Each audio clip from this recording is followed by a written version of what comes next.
Is Israel starving the people in Gaza? I don't think so, but that is the running narrative. But check out this clip with Naftali Bennett being hosted on the BBC. And he gets asked about this question, among others, and watch his reaction when asked about the Gaza starvation that's being held. So check out this clip, but before we watch it, hit that subscribe button over there in the corner. You're not going to want to miss this. Check this out. Is it proven that war is the best way to bring the hostages home? It's proven that applying war and military pressure on Hamas is the only way to get them moving, yes. But you will have heard today the response from hostages who've already been released, who say it's not. It's terrible. It's terrible that Hamas is holding hostages in chains underground, is acting in a savage and sadistic way. The problem is that they're not releasing the hostages, and they want to continue remaining a terror group on our border. But the hostages have come back when there's been a pause in the fighting. We have to prevent this. But the hostages have come back in numbers when there has been a pause in the fighting. Twice it happened in the early part of the war and in the last few weeks. That's right, because the pause happens after the fighting, and when the fighting applies pressure on Hamas, and when they feel fire getting near them, then they ask to pause. Look, we don't want war. I don't want war. My best friend fell in war. I fought wars. War is a bad thing. But we're dealing with ISIS, with Al-Qaeda, the worst terror organizations on earth, and in this case, Hamas. These are not reasonable people. These are savages. They want to murder all of my nation. They're holding the hostages. They've not budged. But they can't stop this right now if they release the hostages and lay down their arms. Why do you think Israel is not sticking to the terms of the ceasefire agreement it signed in January? It was a process, this, agreed by all parties, a difficult negotiation when it comes to phase 2, no doubt. But Israel seemingly has walked away from something it signed up to just a few months ago. No, the contrary. Hamas has violated the ceasefire several times. But the bottom line is, imagine that you have a neighbor who murdered some of your family and, God forbid, raped some of your family, now is holding 2 of your kids hostage and is telling you that they're going to continue murdering you and your family the moment they can. That's what we're dealing with. We have our neighbor tells us, we want to kill you.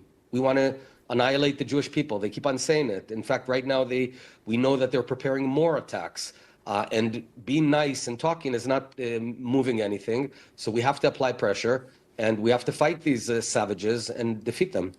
Would you, if you were Prime Minister at this point, restore aid to Palestinians? Would you provide people living in Gaza, the innocent people who are living in Gaza, with food, water, medicine, safe havens? During the ceasefire, we let in 25,000 trucks of aid. I keep on hearing about starvation, but when I saw the pictures of that sadistic ceremony of releasing the coffins of babies, you know what else I saw? I saw fat Hamas terrorists. They were fat. They had a lot of fat on them. That means they're eating a lot. I don't know what they're having there. Is it pizzas or hamburgers?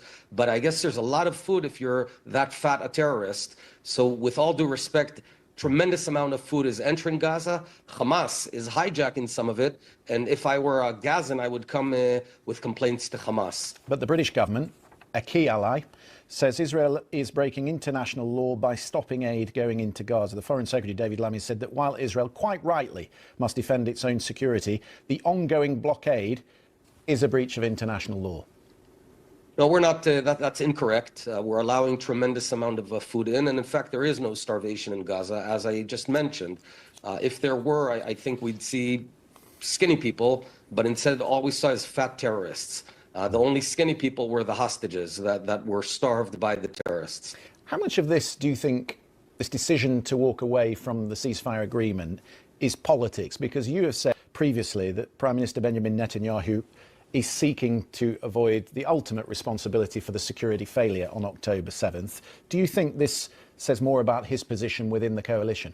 Look, I'm no big fan of this government, and that's well known, but I want to tell you that all Israelis stand behind the military, the IDF, the hostages, the need to bring them home, and the need to ensure that a massacre such as October 7th will not occur again. But when I look at the poll that's been done by Lazar in the last few days, only 27% of people believe the best approach is to resume full-scale fighting. 54% believe the government should agree to a deal securing the release of the hostages. So the politicians are on the wrong side of the public debate in Israel. Look, as I said, all Israelis that are called up for reserve service, even fourth time, fifth time, are coming. And we understand that war is a bad thing. We don't want war. If it's the only way that we can release the hostages, we'll do what we need to do.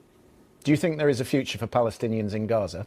I don't know. It's up to Hamas and up to them to decide. If Hamas lays down their arms, if Hamas releases the hostages, then there can be a future for Gaza. Would you support the crossing points in Gaza being opened for people to leave? If someone wants to leave Gaza, of course they should be allowed to leave Gaza. If someone wants to leave London, they should be allowed to leave London.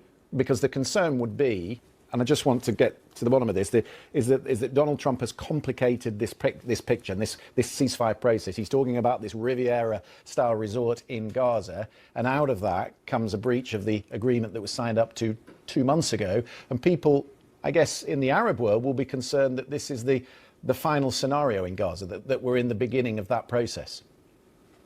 What's your question? Well, is it? No. So there is a future for Palestinians in Gaza? It's up to them. If they release the hostages, lay down their arms. If we don't have a terrorist organization on our door entrance, then Gaza can have a future. If they want to continue killing all the Jews, then they don't have a future. Naftali Bennett, very grateful for your time. Thank you for coming on the program. Thank you.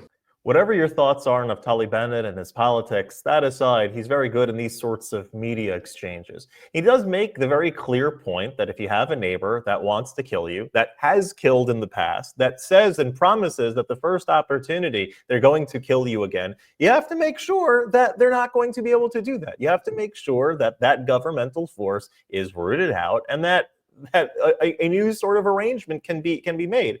Also, he correctly points out that if Gazans want to leave Gaza because of the oppression and the starvation and all the war-torn area, why shouldn't they be able to go? Why shouldn't they be able to choose to leave? If you like this content overall, hit that subscribe button over there in the corner. We'd love to stay in touch. Take care.